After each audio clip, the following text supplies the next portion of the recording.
Fala, minha tripulação, estamos de volta, mais uma terça-feira juntos, mais um episódio do nosso podcast de Cara com CEO. E antes de começar, eu queria um minutinho da sua atenção. Se você curte aquilo que a gente produz aqui, o conteúdo que a gente faz aqui, se você gosta, vai lá e dá a sua colaboração para o nosso projeto continuar crescendo. Chega no canal agora, se inscreve, dá um like nesse vídeo, compartilha com aquele amigo, com aquela amiga que você acha que também vai se identificar com o conteúdo, porque você é peça fundamental do sucesso desse projeto. Esse projeto é feito para você e ele foi criado para te inspirar. Então, sem muitas demoras e antes de a gente começar, já vou dizer logo a dica do dia.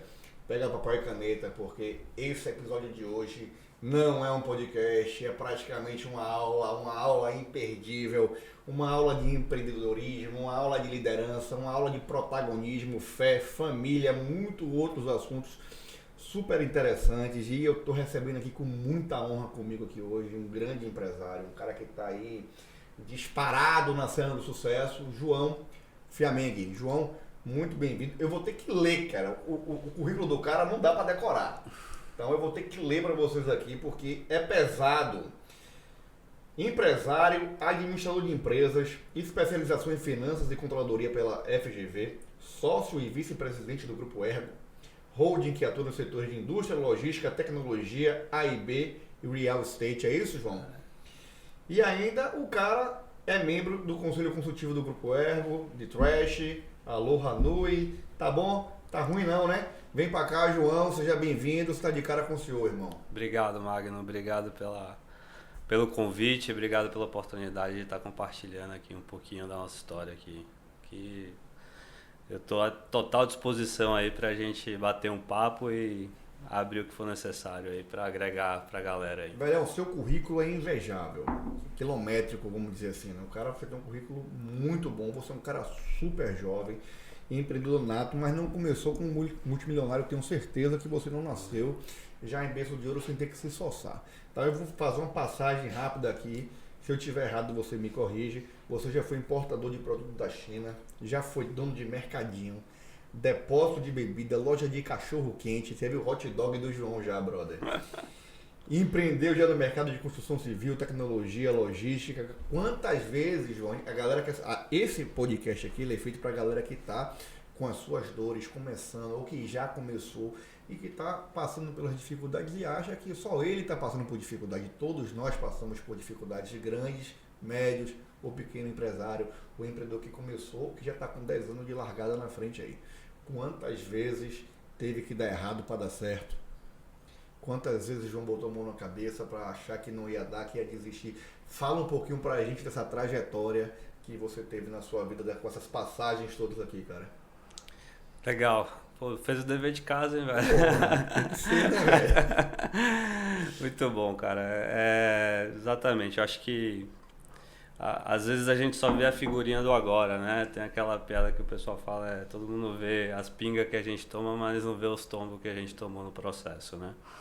E para uma história de sucesso profissional, de realização profissional, que hoje eu me considero um cara realizado profissionalmente e sempre buscando, né, novas metas para continuar me realizando, continuar fazendo a diferença com o dom e com a vocação que eu tenho, né, para o empreendedorismo, para os negócios. Eu comecei, cara, muito novo, sempre tive um gosto muito grande por comércio, né? Por compra e venda. Eu via que tinha ali uma oportunidade muito grande. O lugar que eu mais gostava de frequentar era camelô, né? Minha mãe falava que com 5, 6 anos eu passava nos camelôs e queria ficar pendurado ali na banquinha ali para ver aquelas coisas que tinham, relógio, um monte de coisa que eu queria comprar, e já naquela época com a mentalidade de comprar e vender, né? Tive a oportunidade, assim, eu falo que é uma oportunidade ter vivido num ambiente de classe média baixa, né? Onde eu não tinha as coisas muito fácil, né? Eu tive que fazer sempre alguma coisa para conseguir conquistar aquele pouquinho a mais, aquilo que eu queria.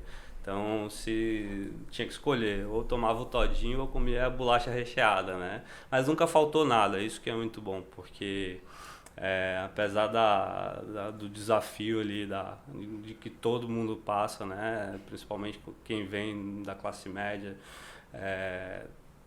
e no meu caso ali, eu sou filho de pais separados, então eu vivi a realidade de minha mãe, né? Que sempre foi uma realidade bem enxutinha ali, bem apertadinha, mas foi um grande ensinamento porque minha mãe tem uma veia muito empreendedora e meu pai tem um lado executivo.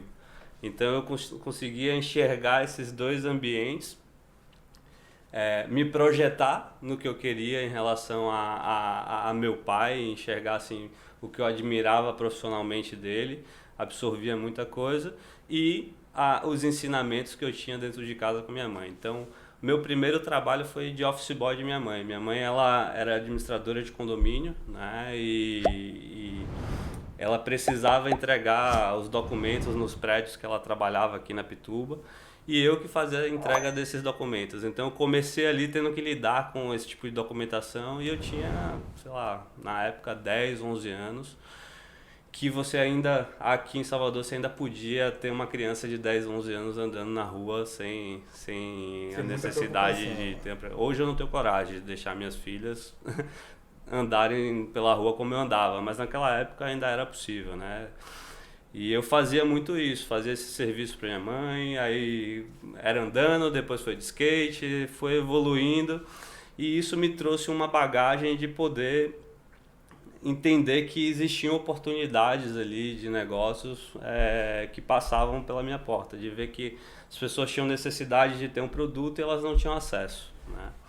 E um dos meus primeiros empreendimentos, né, que começou a ter um resultado financeiro, que eu ganhei meu primeiro dinheirinho maior, foi quando eu entrei na faculdade, queria fazer uma renda ali complementar. Eu já trabalhava de vendedor em loja de multimarca e eu queria fazer uma renda complementar e na época tinha, não sei se você lembra daquela pulseira Power Balance. Lembro. A pulseira do equilíbrio, né?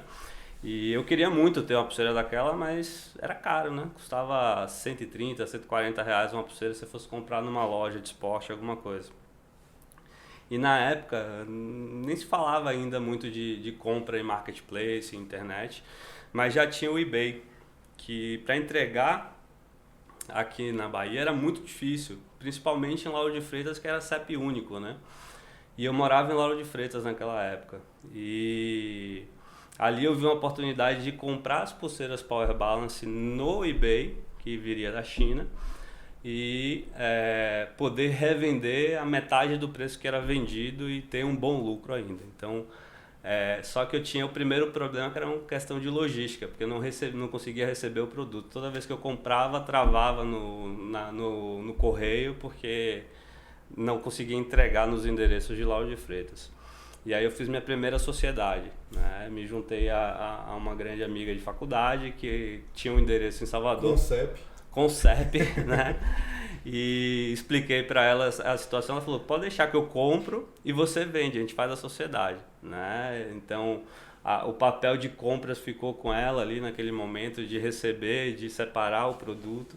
E a gente começou a comprar e era caixas e mais caixas e virou um negocinho que deu um bom dinheiro durante um período e foi assim, eu digo que foi o meu primeiro negócio de sucesso, né? Que fez com que eu tivesse um recurso até para poder fazer uma viagem. Eu fui para a Austrália aos 14 anos, né? Eu tinha um sonho de pegar onda, de virar surfista profissional e ali eu insisti, eu consegui com meu pai que a gente financiasse uma viagem para a Austrália. Eu fui morar na Austrália para poder competir, só que aí eu tive uma primeira lesão lá em 4 meses de Austrália. Eu tive uma lesão no joelho que frustrou a minha vida esportiva, né? Porque eu tive que ficar muito tempo parado. Voltei depois de completei quase um ano lá, mas sempre fiquei com aquele desejo de voltar um dia para a Austrália, para aproveitar a Austrália como eu gostaria. E aí foi com o dinheiro da Power Balance que eu fui. e Eu voltei para a Austrália a segunda vez. Né? Então esse foi meu primeiro empreendimento. E aí depois disso eu fui tentando, eu tive Lava Seco, que aí eu tive um problema que eu tinha muito sócio para um negócio muito pequeno.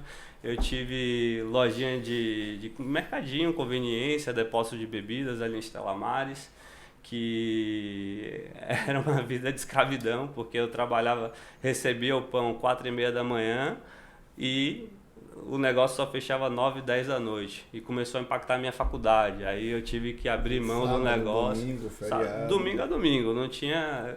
Eu lembro que eu tinha os amigos e o pessoal falava, poxa, vamos sair na sexta-feira. Eu falava, não, eu tenho que fechar o mercadinho. Né? Então, foi ali meus primeiros desafios ali de empreendedor. Acabei saindo do negócio porque estava, de fato, atrapalhando muito a minha faculdade e eu não estava conseguindo conciliar. Fui para o mercado de trabalho, trabalhei em indústria, trabalhei na área que hoje, querendo ou não, é uma das áreas que eu tenho mais expertise, que é na área de supply chain, de logística. Né? Fiz uma bagagem no mercado privado ali, em outras empresas, para depois seguir e iniciar os meus empreendimentos. Né? Depois de ter passado por um monte de coisas que teve seus altos e baixos. Mas um ponto muito importante para falar assim, da minha carreira foi quando, depois que eu estava trabalhando na indústria, eu trabalhava na Kordsa Global, que é uma indústria têxtil, que tem, é uma indústria turca que tem fábrica aqui no Polo Petroquímico de Camaçari. E eu tive ali um momento que foi um divisor de águas em relação ao que eu faria da minha carreira. Né? Eu não estava feliz no que eu estava fazendo, porque eu sentia que eu estava muito engessado, não tinha autonomia, né, para poder fazer o que eu gostaria. E eu já estava pensando em sair para empreender novamente, mas empreender agora com força, né? Porque antes eram negócios bem pequenininhos ali, bem amadores, vamos dizer assim. Quase que informais. Né? Quase que informais. Então eu fiz o meu primeiro movimento, foi ali. E ali eu tive um primeiro sinal de que eu deveria fazer aquilo.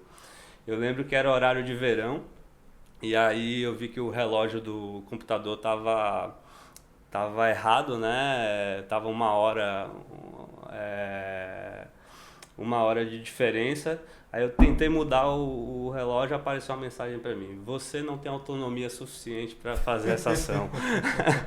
Que provavelmente era um bloqueio de TI da indústria por questão de segurança, para não impactar sistema, alguma coisa, mas aquilo foi uma mensagem muito que direta de tipo assim, você não está no lugar certo.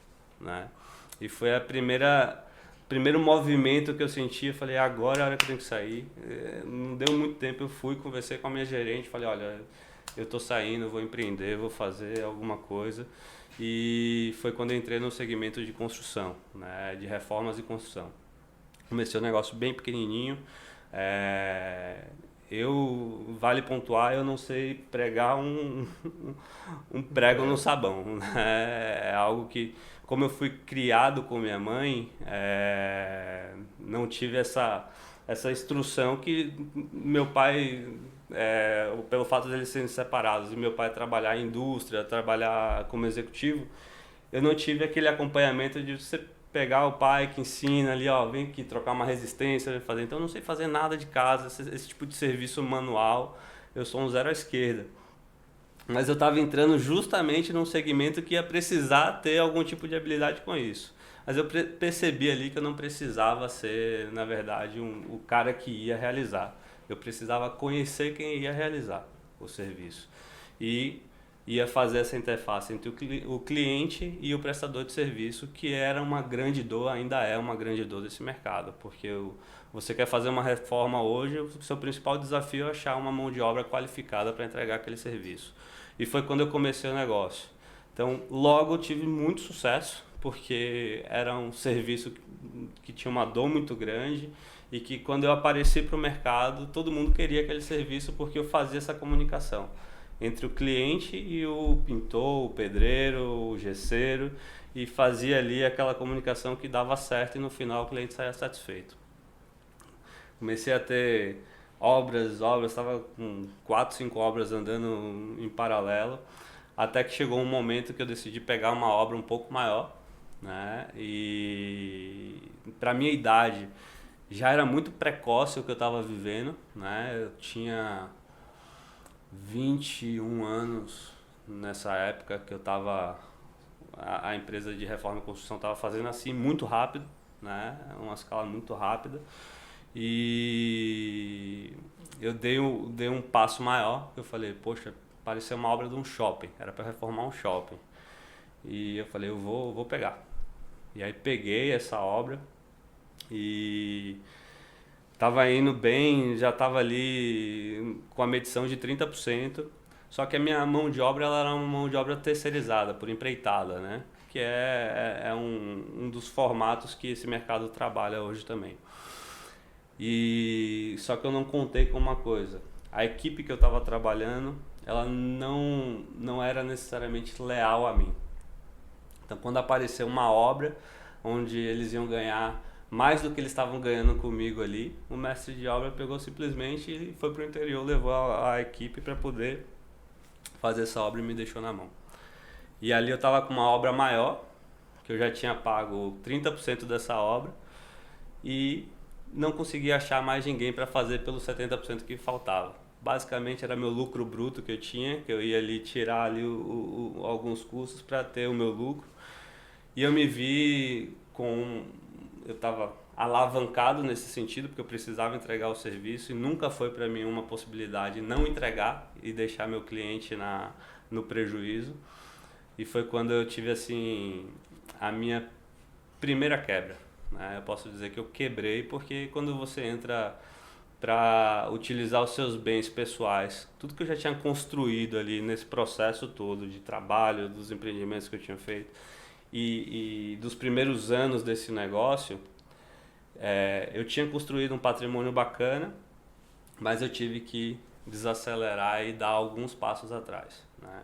Tinha acabado de casar, casei muito novo, casei com 23 anos, e aí eu tinha ainda essa responsabilidade de que agora eu tinha mais uma pessoa que também dependia de mim, né?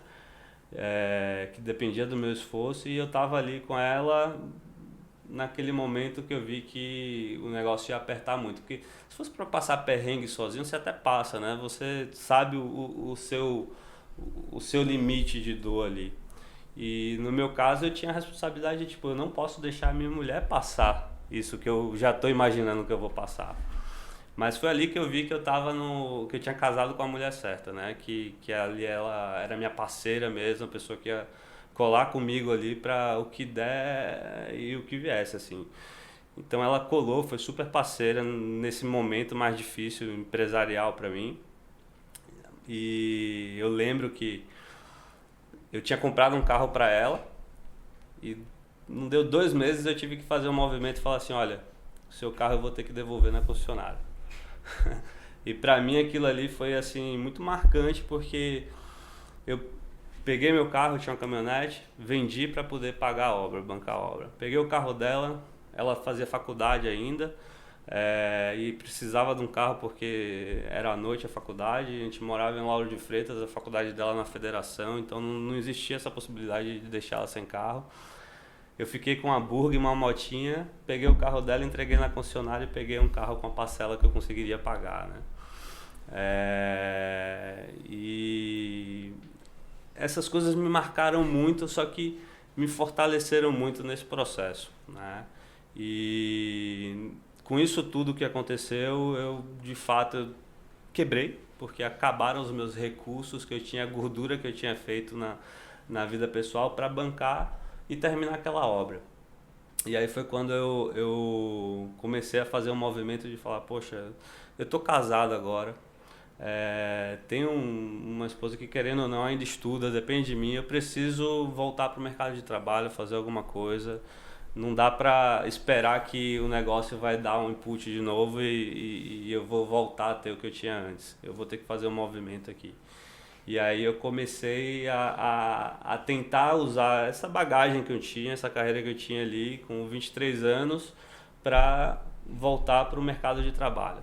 apliquei em mais de 50 processos seletivos de trainee na época, porque eu tinha acabado de terminar a faculdade, então eu estava naquele momento que era o melhor momento para poder aplicar para um trainee, porque o trainee, querendo ou não, você tem uma remuneração um pouco acima da média, e eu já tinha um padrão de vida que necessitava de um valor um pouco maior para poder bancar ali a minha família, bancar a minha esposa naquele momento que ela ainda estava na faculdade. E para mim isso foi muito importante porque eu passei por um processo, assim, foram 50 processos seletivos que eu não consegui entrar em nenhum, né? E aí eu falava, cara, o que está acontecendo? Eu não entendia porque eu estava eram processos extremamente concorridos, multinacionais, processos espalhados pelo Brasil, e eu não entendia por que estava acontecendo aquilo, porque era tanta gente participando, eu chegava na etapa final do processo e perdia, eu não entendia. Aí eu fiz uma entrevista numa Big Four, né, de consultoria, na KPMG, que a entrevista foi até aqui no prédio KPM na época, eu lembro até hoje isso. E foi um dos últimos processos que eu estava para receber resultado, e aquilo ali marcou porque eu entendi um pouco por que eu não estava entrando nas empresas que eu estava aplicando. Chegava na etapa final e não era escolhido. A entrevista era eu e tinha mais um cara do lado de fora. A gerente lá de recursos humanos estava terminando de me entrevistar e viu minha aliança. Aí quando ela viu minha aliança, ela falou, mas você é casado, né? Eu falei, eu sou. Ela, mas você sabe que a vaga é para Brasília, o projeto é um projeto de auditoria em Brasília. Eu falei, não tem problema, meu sogro é de Brasília, eu vou para Brasília, minha esposa também topa aí, fica tranquilo que isso aí não é problema. Só que, obviamente, o cargo de trainee, ela precisa de uma pessoa que esteja disponível, né? E que possa ir para qualquer lugar do Brasil, porque eles colocam você para fazer um job rotation, passar por todas as áreas, para em um plano aí de 18 a 24 meses você assumir um cargo de gestão. E era por isso que eu não estava passando. Porque quando chegava na dividida, apesar da bagagem que eu já tinha profissional, da formação acadêmica que eu tinha, eu já falava inglês, já tinha uma bagagem legal, quando as pessoas viam que eu era casado lá no currículo e na etapa final, eles preferiam escolher o candidato que estava mais livre para poder se dedicar à carreira, né? Mas não foi em vão. Em um desses processos seletivos, quando eu estava indo em São Paulo para participar, hoje o meu sócio, né, o Gabriel, meu sócio do grupo, ele tinha uma startup e ele me convidou para poder ir na feira para conhecer a startup dele. Pô, vem aqui, a gente está precisando de ajuda no stand aqui, se você puder, vem aqui ajudar. E eu fui lá. E era uma empresa de tecnologia que fazia sisteminhas de cantina, né? Para você ter uma cantina autônoma. A criança ia lá e comprava no Totem direto. Tem até hoje aqui, em várias escolas aqui. E eu pude participar da feira com eles, apresentar o produto e aprendi muito rápido sobre o produto. E quando a gente fechou ali, contabilizou os leads que tinham sido gerados da feira, a gente percebeu que o Nordeste tinha muita oportunidade, tinha muito cliente ali que tinha passado ali pela feira, que tinha se interessado pelo produto, mas eles não tinham uma frente no Nordeste. E aí foi quando o meu sócio na época me fez uma oferta. Na época era só meu amigo, não era meu sócio ainda. Eu falei, poxa, tem um volume muito grande de cliente lá, por que você não abre um escritório? Eu falo, cara, eu tô quebrado, não tenho R$1, não tenho o que fazer. Ele, não, a gente tem aqui uma verba que a gente quer mandar para abrir um escritório fora. Você abre o escritório e você ganha uma participação dessa empresa lá. Eu falei, pô, aí eu topo. Aí eu topo, ia ter uma remuneração. Eu falei, opa, resolvi parte do meu problema. Não era suficiente ainda para o que eu precisava, né, para estabelecer ali o padrão de vida que eu estava vivendo, mas era o recomeço, né? E aí foi onde tudo começou. Aí foi a virada do jogo, que eu costumo dizer, que basicamente foi em 2014 que a gente fez a primeira sociedade ali na empresa de tecnologia. A empresa de tecnologia estava deslanchando assim, indo super bem. E ele me veio com mais uma oportunidade, né? Ele falou, cara, eu tenho uma empresa familiar que está quebrando, que era uma empresa de transporte. E eu preciso de ajuda. E aí na Bahia a gente atende a indústria, mas a empresa está indo super mal, está acumulando uma dívida muito grande e eu preciso de alguém para olhar, porque senão eu vou prejudicar o cliente e eu vou perder o contrato. Eu falei, cara, mas a empresa de tecnologia está indo super bem. Se eu fizer esse movimento, eu vou acabar dividindo esforço aqui, né? E eu fui, mesmo assim, para dar esse apoio para ele como funcionário, né? Tinha a participação na sociedade, na empresa de tecnologia, mas para a transportadora eu tinha ido como funcionário. E aí a gente vai começar a falar do surgimento do grupo a partir de 2015 na sua vida, 2015. Não é isso? 2014 eu entrei nessa empresa de tecnologia, em 2015 a gente começa a história do Grupo Ergo. E aí pra galera entender que está em casa, entender a magnitude do que aconteceu, a gente está falando de uma história de... O João já nasceu com a veia empreendedora, porra, o menino que subia na banca do cara do camelô para entender o que tinha para vender, o cara que vendeu pulseira e viajou para Austrália, o cara que tentou e reinventou várias vezes com vários negócios, tentou a pseudo-estabilidade no mercado de trabalho, voltou e oscilou nesse caminho. Quantas vezes deu errado para dar certo? Foi aquela pergunta que a gente fez, ou seja, não tem um roteiro pronto, não é fácil, não chegou, tá tudo... A ideia pode ser maravilhosa, mas às vezes acontecem intempéries durante a execução que fazem com que a gente não tenha o sucesso que a gente quer no tempo que a gente quer. E aí em 2015 o Grupo Ergo entra na sua vida. Isso. E hoje o Grupo Ergo contempla 11 empresas, mais de 40 unidades pelo Brasil inteiro, um EBITDA impressionante, uma margem de lucro fantástica que vocês têm.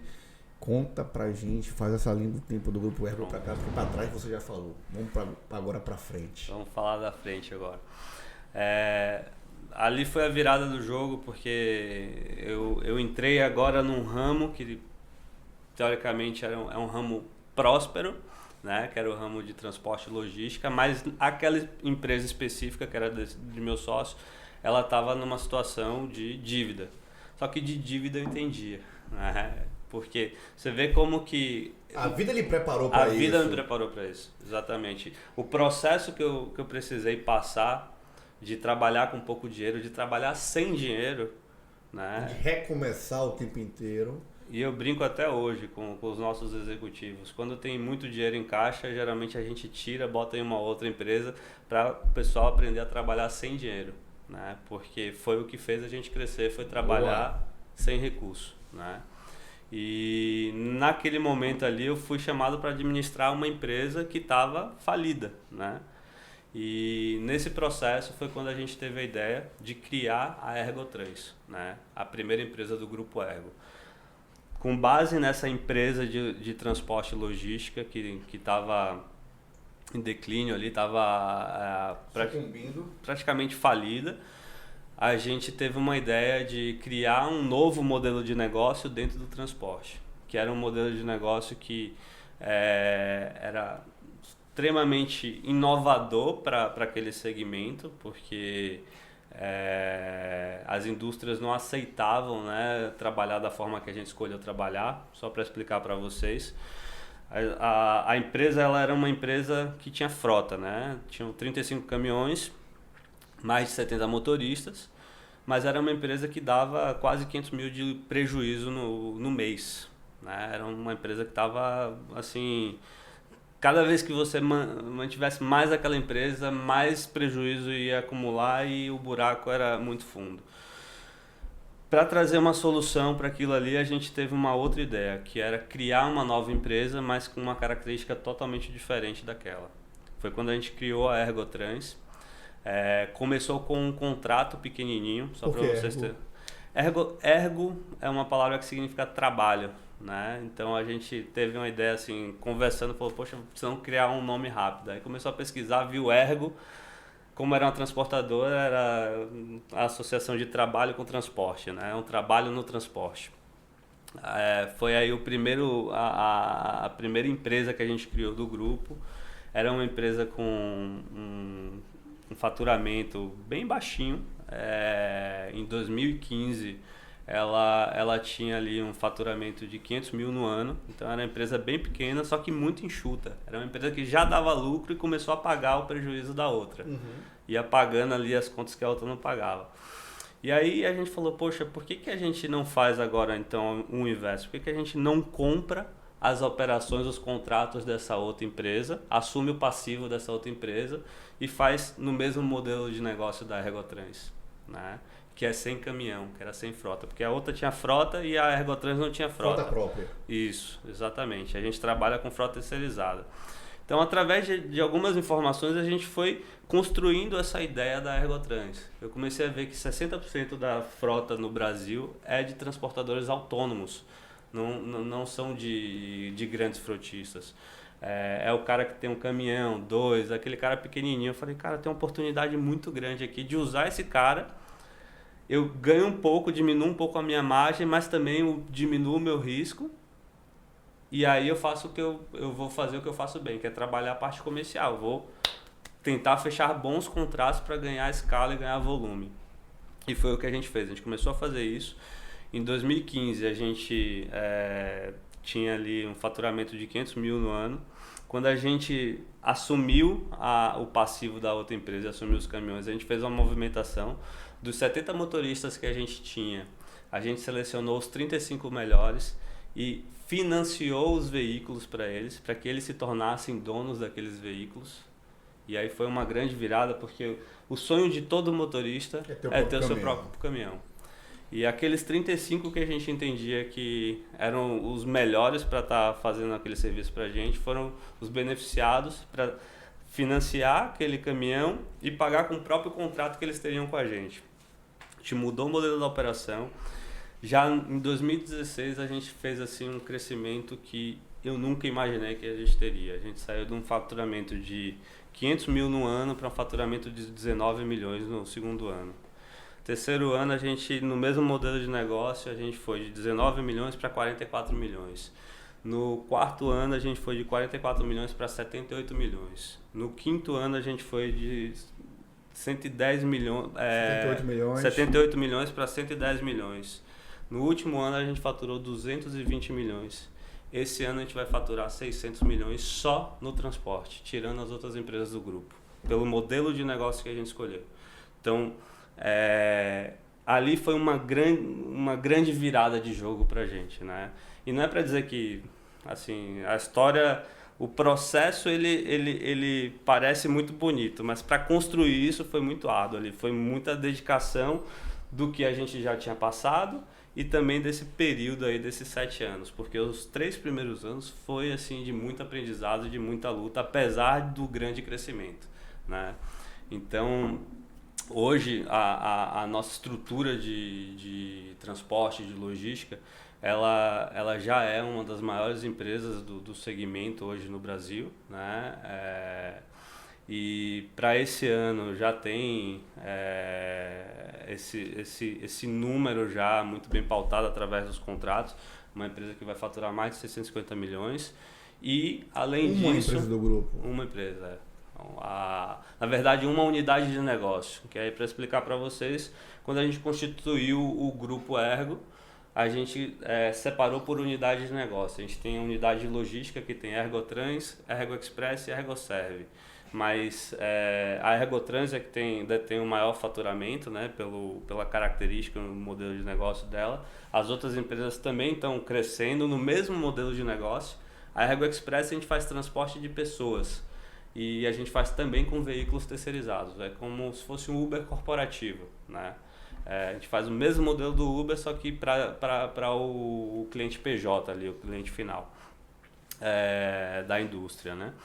Então, a gente veio replicando esse modelo de negócio, um modelo de negócio escalável, um modelo que ele pode ser replicado, né? Que é muito usado pelas startups hoje em dia. Então, a característica do grupo para se tornar o que ele é hoje está muito atrelado a entrar em negócios de economia real, mas com esse viés de startup, esse viés de tecnologia, de dinamismo, de você fazer as coisas sem necessariamente estar com grandes estruturas, com um peso muito grande. E aí você diversificou em segmentos diferentes durante esse período? Foi. Aí nesse período, né, que aí contando um pouquinho desse processo, desse timeline aí do Grupo Ergo, depois que a gente começou a ganhar um dinheirinho de verdade, depois que a gente já tinha entendido do negócio, que a gente falou, poxa, a gente está agora, não tem caixa, o que a gente vai fazer? A gente começou a investir em outros negócios porque a veia empreendedora ali estava latente ali, querendo fazer negócio, porque é o que realiza a gente, né? Parece clichê falar, mas assim, o dinheiro se torna uma consequência. Eu acho que a gente corre atrás do dinheiro até o momento que a gente consegue pagar as nossas contas, né? Que a gente consegue suprir ali o que é essencial para a gente, o que é essencial, o que a gente entende como essencial e o que a gente precisa para a família, né? Depois o dinheiro se torna uma consequência. E aí, nesse momento, nessa curva, a gente começou a diversificar. A gente falou, poxa, vamos fazer negócios agora que também tragam outros tipos de realizações para a gente. A gente começou a investir no segmento de alimentos e bebidas, a gente entrou na Crema, no Louro, no Maracutá, em São Paulo, na Pisani, que é uma indústria de massas artesanais, na Linguiçaria do Chefe, que é uma indústria uma charcutaria, né? de mantas de linguiça. Dentre também outras empresas de tecnologia que a gente desenvolvia para tecnologia para a gente mesmo, que também acabava ganhando, escalando ali dentro dos nossos próprios negócios. Agora a gente entra no segmento de real estate, porque na pessoa física eu comecei a investir muito em terreno, em imobiliário, construir casa.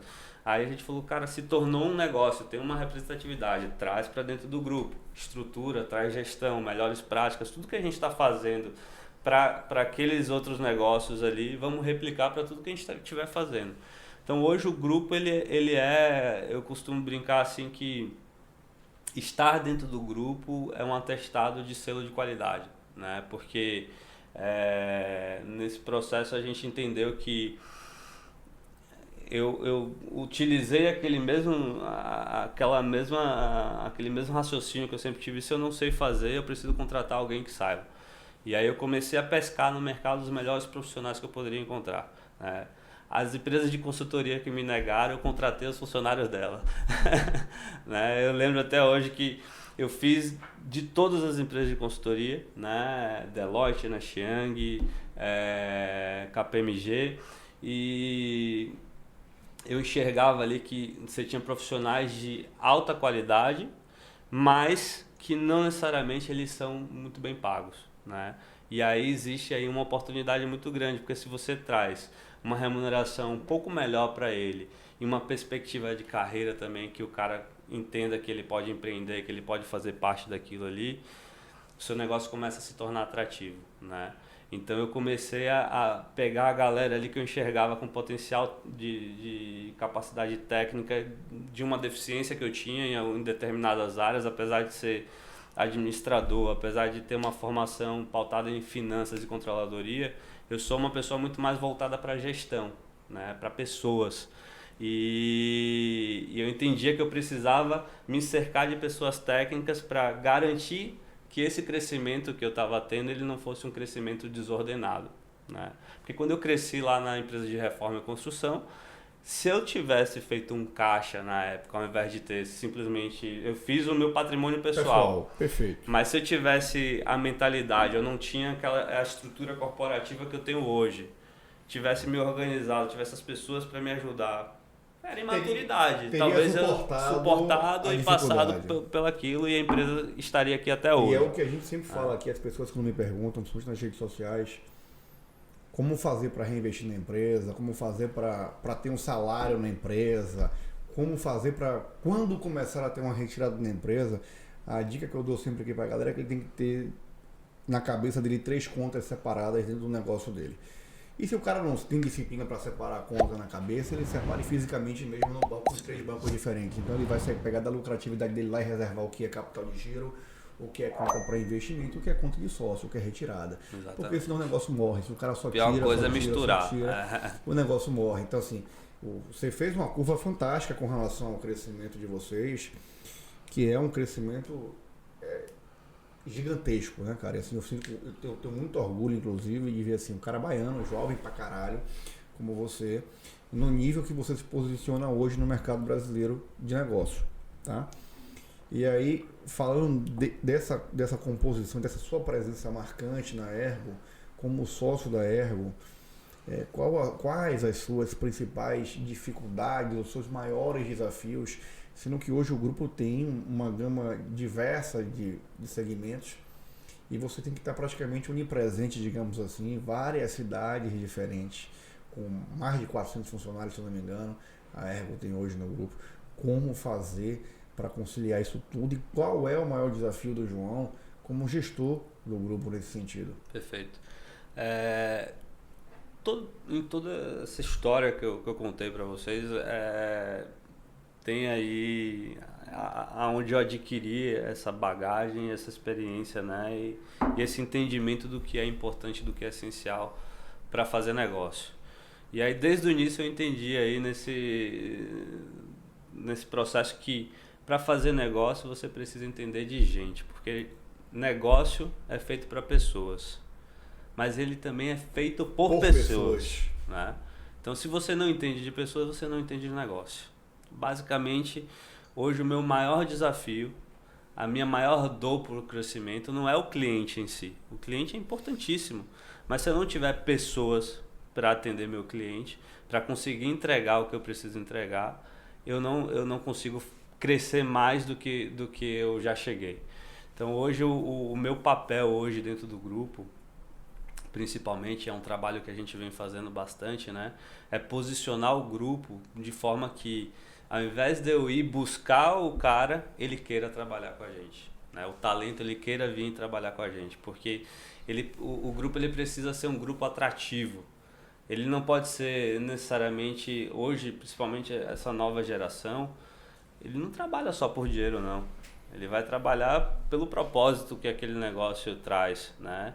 Pelo que ele acredita, o que ele vai estar fazendo ali, se faz sentido mesmo, se é alguma coisa que está alinhado com o propósito dele também. Então hoje o meu desafio, ele está muito mais atrelado a pessoas. Os próximos passos para crescimento é desenvolver pessoas, é achar pessoas no mercado, né, para poder me ajudar ainda mais com esse crescimento. E aí é onde entra, como é que você gera, as pessoas perguntam, como é que você gera tantas unidades de negócio, tantas frentes de negócio? Para cada negócio que a gente desenvolveu, a gente também desenvolveu um sócio, né? Então, você teve com o Pedro aqui, Pedro é hoje o cara que manda em alimentos e bebidas do Grupo Ergo. Então, quando eu fui entrar no ramo de A&B, a primeira coisa que eu fiz, eu falei, cara, antes de começar eu preciso ter uma pessoa que entenda disso aqui. Porque todas as vezes que eu tentei, eu vi o pau que era, o desafio que era. Eu tô dentro de uma estrutura que eu não vou conseguir me dedicar 100% ao negócio, então eu preciso ter uma pessoa que assuma isso aqui como dono. E aí foi quando a gente começou, Peu é meu amigo de infância, a gente cresceu junto, pegando onda, tendo ali uma vida muito próxima ali. E eu sempre soube que ele tinha se dedicado aos negócios da família dele, né, ao Louro, e que essa experiência eu não ia achar em praticamente nenhum profissional de mercado. E altamente capacitado. Altamente, porque ele não é um cara que ele tem a experiência profissional. Ele foi se capacitar. Pedro, ele tem além de ser um cara extremamente inteligente, um cara dedicado no que faz, tudo que ele faz com excelência. Ele é um cara que ele ainda foi buscar conhecimento técnico para poder se capacitar. Então eu enxerguei em Peu ali e eu falei, cara, se eu quero fazer um grande negócio de alimentos e bebidas, eu preciso estar cercado de uma pessoa que também queira e que tenha a competência para fazer isso. Foi quando a gente montou a estrutura de A&B, começamos a investir em outros restaurantes, em outros negócios, entramos também para a expansão do Grupo Louro também, né? E fizemos essa fusão aí para poder ter essa frente de negócio, e tendo cada sócio olhando uma unidade de negócio, e hoje eu estou na estrutura do Grupo Ergo olhando para todos os negócios com eles, né?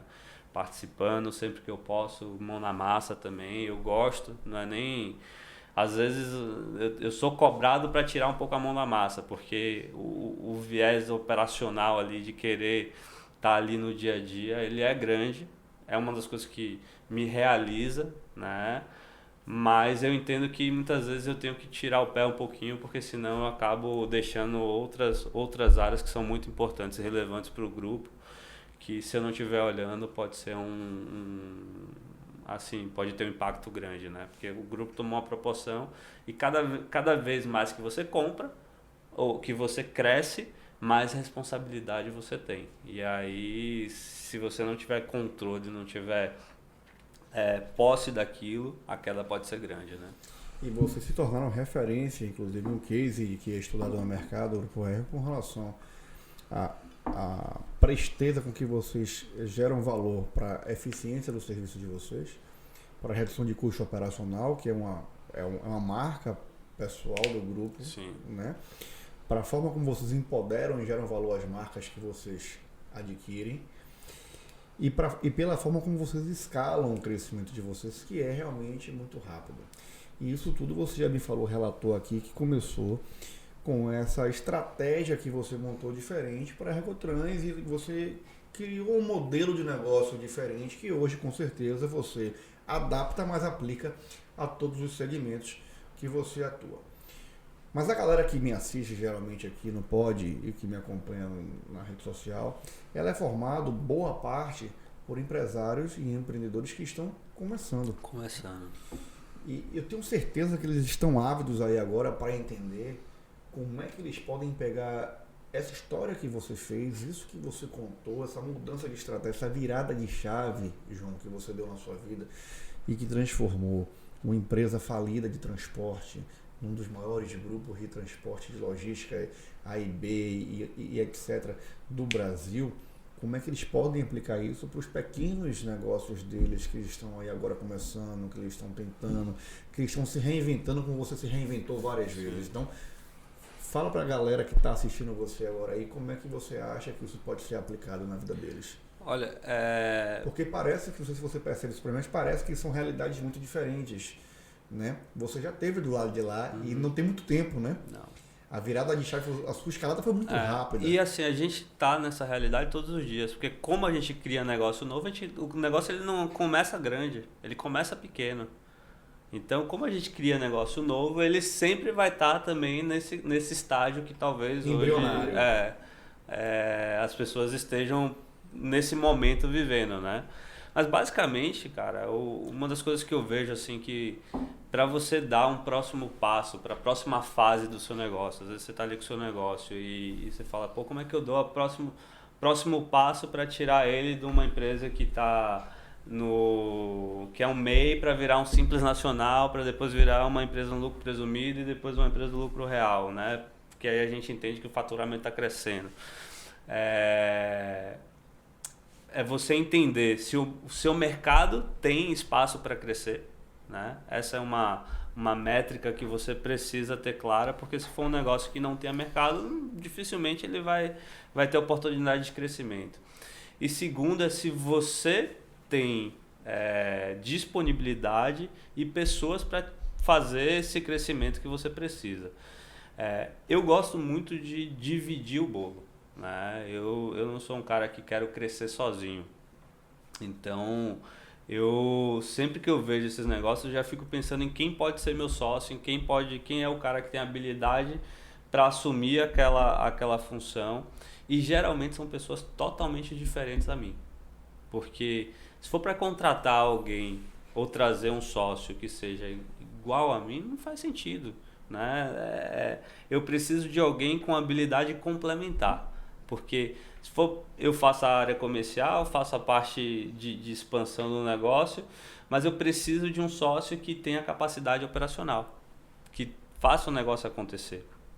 Então, geralmente eu olho e falo, cara, eu preciso dividir o bolo com o cara aqui, porque ele vai me ajudar a tocar essa expansão, tocar a área comercial, e ele vai garantir que o negócio se operacionalize. Então, a galera que está nesse estágio de empresa, que fala assim, como é que eu faço para crescer? Às vezes é dividir o bolo. Identificar um colaborador seu que ele é, às vezes, um gerente, mas já faz um papel de diretor, né? Esse cara é um cara que tem que ter um espaço dentro da empresa com você. É um cara que precisa se sentir dono da empresa. Então, como é que você faz isso? Hoje você tem várias formas de você conseguir trazer um cara para perto. Falando nos termos um pouquinho mais complexos, mas que é um termo da realidade e é legal a galera pesquisar. Você tem stock option, né, que você traz o cara com base na entrega dele. Se ele for um cara que entrega o que combinou com você, ele começa a ter uma fatiazinha da sua empresa, né? Então isso é uma coisa legal. O próprio vesting, né, que você pega, às vezes você tem aquela pessoa, o pessoal usa muito com celebridades, com famosos, que sabe que se atrelar a imagem desse cara, dessa mulher a um negócio, o seu negócio pode dar um outro salto. Então as pessoas fazem o que chamam de vesting, falam, olha, vem aqui que eu vou te dar uma participação da empresa, porque é uma empresa, sei lá, uma empresa de um produto de saúde. Se eu associar a sua imagem, a empresa tem um potencial de crescimento, e se você tiver esse percentual, você vai crescer e vai valorizar esse seu percentual. As pessoas fazem muito isso também, né? Então, tem diversas estratégias. Se a gente for falar aqui, tem várias possibilidades de crescimento. Mas eu olho muito para isso, né? Quando eu estou nesse estágio de que eu falo assim, como eu faço para crescer mais, eu fico pensando em como eu posso tornar o meu negócio replicável, né? Então, e é uma tese que eu já tenho de investimento. Antes de começar o negócio, eu olho, esse negócio ele tem condições de escalar? Ele tem condições de crescer? Porque se for para ser um negócio que ele vai ser muito pequeno, não faz sentido para a característica do grupo. Mas tem gente que quer fazer um negócio para ser pequenininho, para ser local, para ser municipal ali, regional ali, e tá tudo bem, tem que ter esse empreendedor também.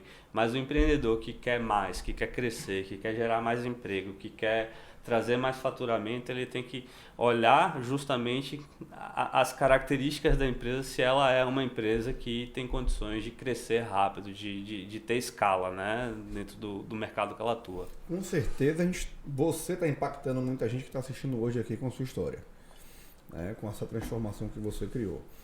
E eu tenho certeza que a galera está querendo saber também, além de tudo isso que você falou, é legal, a galera tem que pesquisar, vale muito a pena, porque são dicas fantásticas que você passou pra gente aqui, mas que tipo de característica o João acha que um cara que está na posição que o João tá tem que ter para continuar se mantendo no topo, na crista da onda, falando muito na linguagem que você gosta, que fez parte da sua vida, ainda faz, né? Qual tipo de características o grande gestor tem que ter hoje para poder ser polivalente no mercado atual de trabalho? Bom, cara, eu estava falando, até conversando sobre esse tema hoje, né? Primeiro a gente precisa entender do que a gente é feito, né? Então a gente é feito de corpo, alma e espírito, né?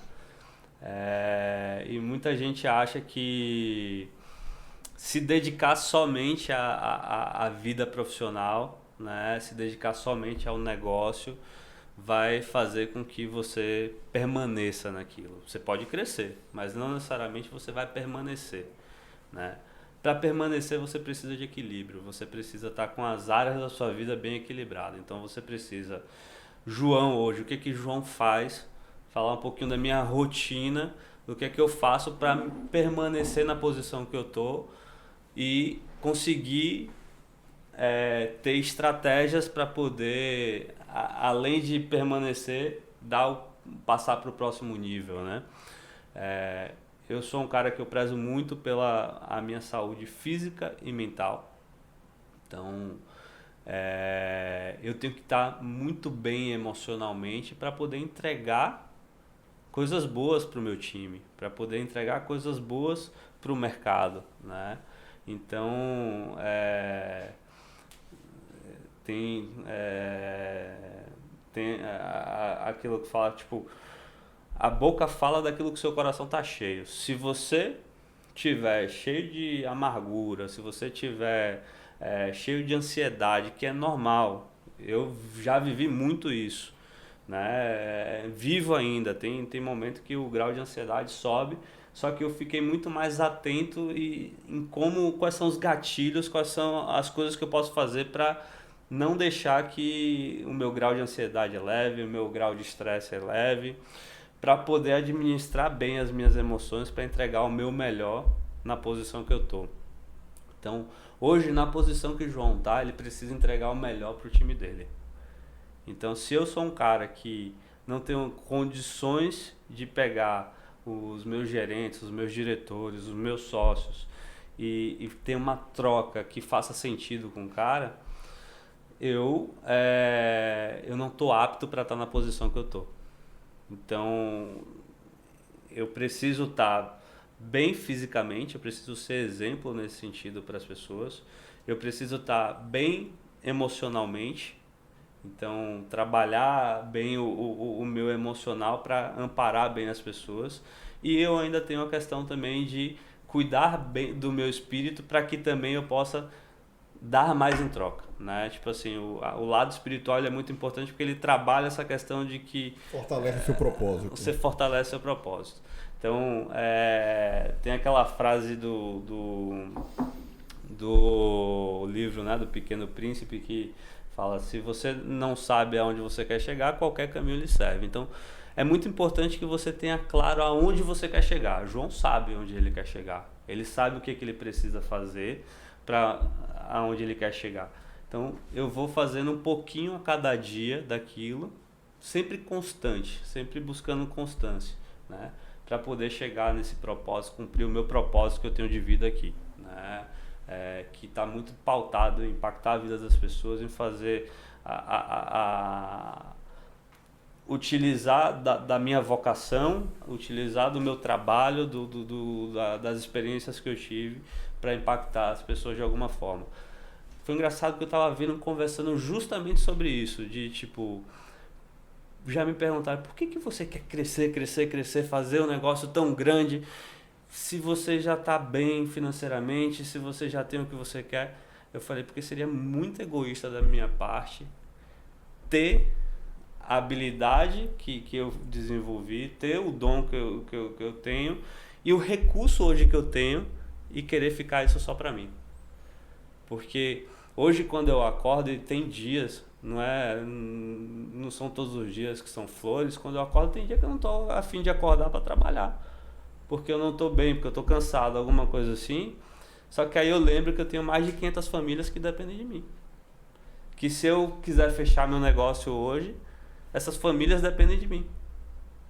Então, antes de fechar o negócio, eu preciso pensar nessas famílias. E ao contrário, você pode abrir novos e favorecer mais e mais famílias.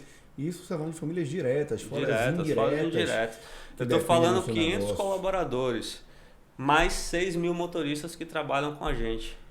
Então, só de motorista e colaborador, a gente tem 6.500 pessoas que dependem diretamente do nosso negócio. É isso aí. Né? Então, eu acho que é aquilo que a gente estava falando. Quando chega um momento que já pagou as contas, você já tem o que você precisa, esse crescimento ele tem que estar muito atrelado a algo no que você acredita. O que né? supre o crescimento da gente, eu acho que a gente passa desse limiar que você falou, é justamente o propósito que a gente carrega dentro do coração, né? Exato. Que a gente alimenta com esse tripé que você explicou aí pra gente. Qual foi o maior passo, João, que você deu, aquele que te deu mais medo? Tipo assim, porra, esse aqui se eu der vai ser super arriscado, mas eu vou me jogar nessa zorra e vou fazer. Cara, eu sou um cara que gosta de risco. Eu tenho um apetite muito grande pro risco, porque eu sei de onde eu vim e eu sei que se precisasse voltar, eu voltaria, porque no momento que a gente passou mais dificuldade na vida, assim, eu e minha esposa, a gente não deixou de ser feliz. Então, isso eu acho que traz pra gente um apetite ao risco muito grande. Obviamente a maturidade que eu tenho hoje dificilmente vai fazer com que eu volte àquela realidade que eu tive quando eu quebrei, né, na primeira vez. Mas o risco que eu tenho são coisas que eu tomo, são coisas que fazem com que a gente tenha um crescimento exponencial, mas ao mesmo tempo também tem a questão do medo, né? Você fica ali receoso. Só que você não pode deixar o medo te travar. Esse é o ponto. Você não ter medo é até perigoso, né? Você achar que você faz tudo, que você tem capacidade de fazer tudo. É importante você ter aquela cautela. Então hoje, tudo que eu faço, todos os movimentos que eu faço, inclusive de crescimento, de falar assim, de abrir mão muitas vezes, de vender uma empresa, de você receber uma oferta muito boa para uma empresa, e você não vender, isso dá medo. Você fala assim, poxa, e se amanhã não for o que é hoje? Eu perdi a oportunidade.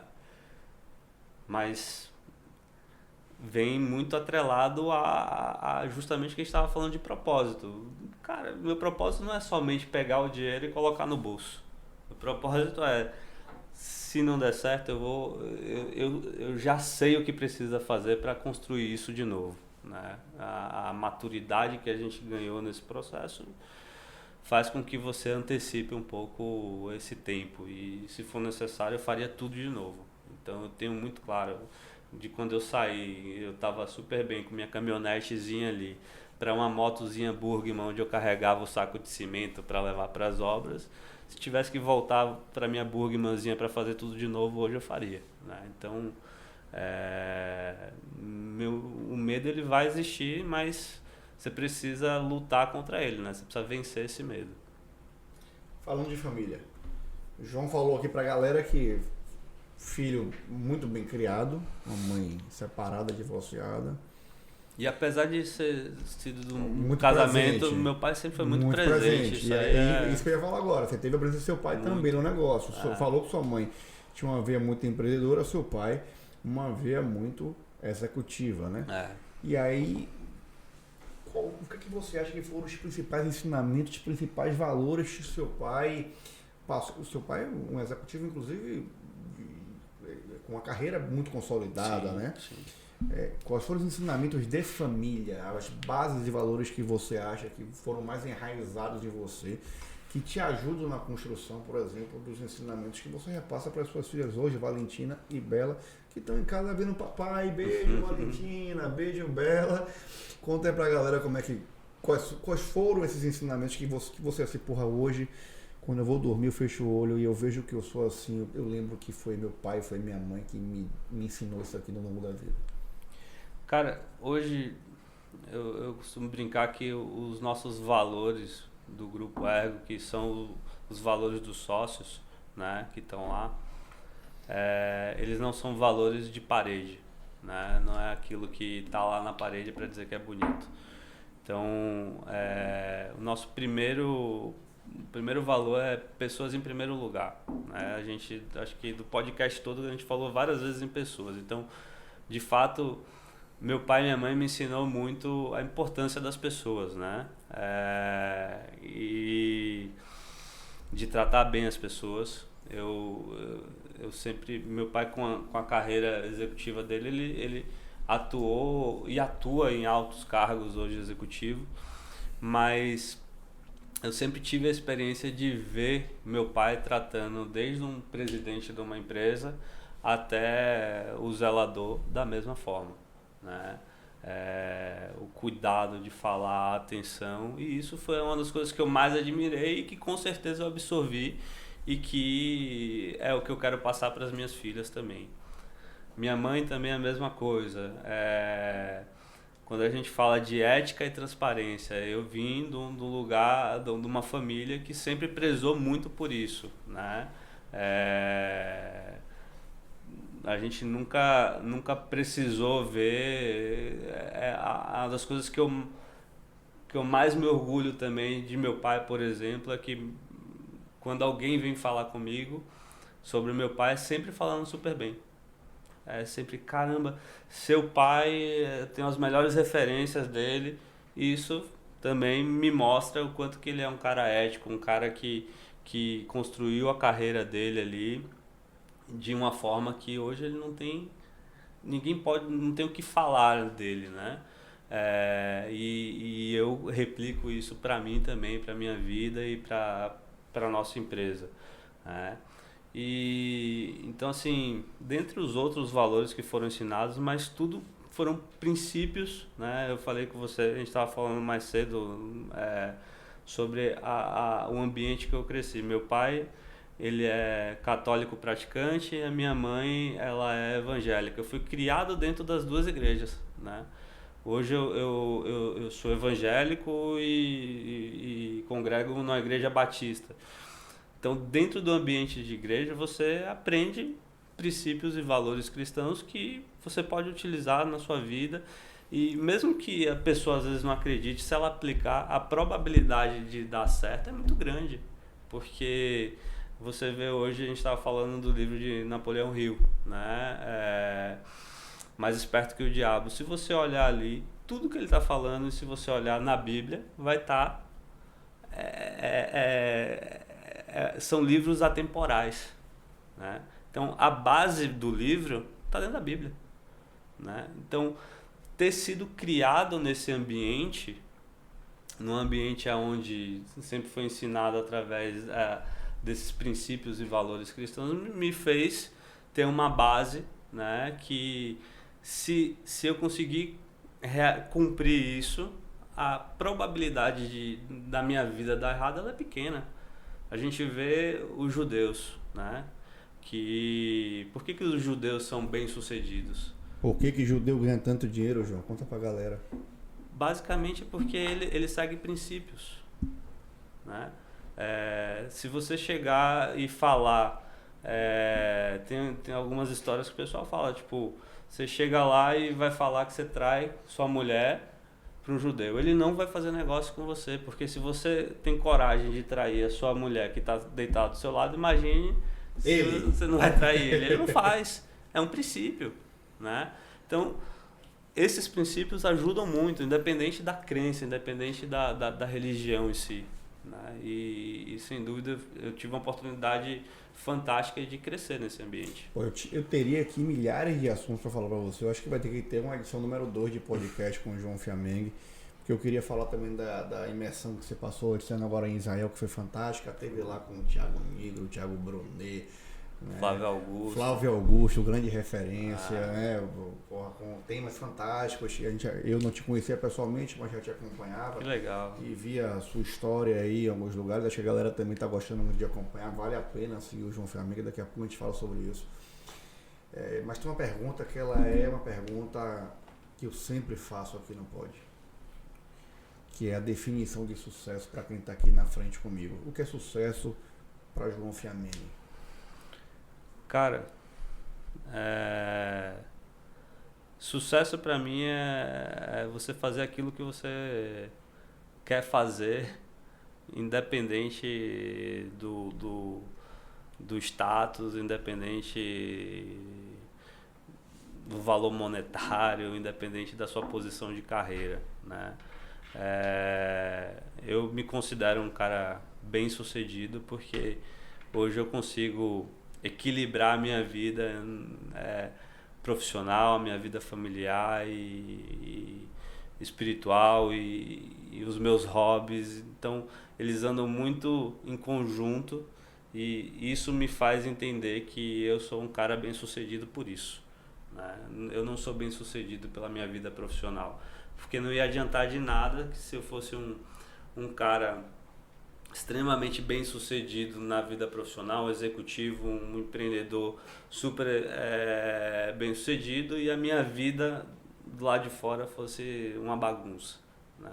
Então o fato de conseguir esse equilíbrio me traz... Não existem dois personagens, né? Não dá para vestir uma capa e trabalhar, uma hora a máscara vai cair, então Cara, você tem que seguir os seus princípios, os conceitos que você tem, a base familiar, isso que eu acho que proporciona pra gente que consegue chegar onde a gente chega. é a gente poder voltar para casa, né? Eu acho que é o principal objetivo da Dormir, gente. Que vai, botar a cabeça no travesseiro com a consciência tranquila, né? Eu acho que esse é o nosso principal objetivo. Velho, eu tô aqui diante de vocês aqui nas câmeras, um homem de fé, sobretudo, assim, acho que eu posso descrever assim.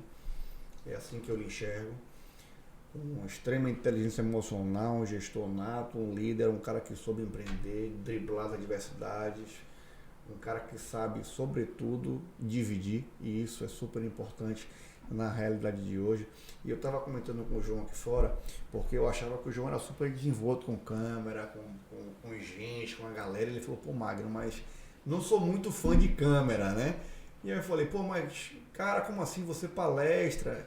Né? Eu não te convidei porque eu te convidei porque algumas pessoas te pediram aqui no nosso podcast e eu fiz questão de dar esse feedback para você, para que você soubesse como você impacta também as pessoas, às vezes sem perceber, quando você vai fazer uma palestra. E tenho certeza que hoje você fez isso aqui muito bem feito, você impactou também a galera que está do outro lado. E uma das pessoas que pediu muito você aqui é a pessoa que vai trazer o press kit para você agora aqui do podcast, que é o Paulo, o cara que insistiu para que eu chamasse o João Fiamengo para participar do nosso pod. Obrigado mesmo. Obrigado. Prazer, cara. Não, pra mim é assim, é um feedback super legal, importante saber que tem pessoas que estão acompanhando o meu trabalho, né, acompanhando a minha trajetória e entender que de alguma forma eu estou impactando positivamente na vida dessas pessoas, né? Então, obrigado, cara. Obrigado pelo convite. Pode abrir aqui? Deve abrir. Ó. Agora Pedro não pode mais chegar na régua e dizer que só ele. Caraca, olha só meu kit, ó. O chocolate já sei que vai ficar para as meninas. Cara, eu sou chocolatra. Né? As meninas, ainda bem que as meninas não gostam de chocolate como eu gosto. Ó, chocolatinho. Nossa, que linda essa garrafinha. Obrigado, gente. Obrigado. Vou pegar, ó. Deixa eu ver aqui.